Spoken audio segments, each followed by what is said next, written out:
ஒண்ணுல இருந்த சீமான் 8.2க்கு வந்தாருன்னா கமலஹாசன் மாற்றம் பண்ணி வந்தவர் அந்த இதுக்குள்ள நிக்கல, கூட்டணி போயிட்டாரு. தினகரன் ரெட்டேலையும் உதயசூரியன் புகோர்ல வச்சு அவிச்சவர் கூட்டணி ஒரு டைப்பா போயிட்டாரு.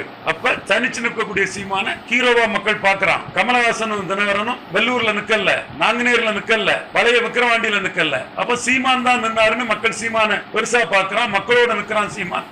மக்கள் தலைமை நிரந்தரமானவன். குற்றீசல் இல்ல, காளான் இல்ல, மின்னல் இல்ல, தற்காலிகம் இல்ல, நிரந்தரமான தலைவர். நம்ம எல்லாம் எம்பவர் பண்ண வந்தவன் அப்படின்னு அந்த பசியப்ப ஜாதிகள் நினைக்கிறான். அதுதானே இப்பவும் நடந்திருக்குது.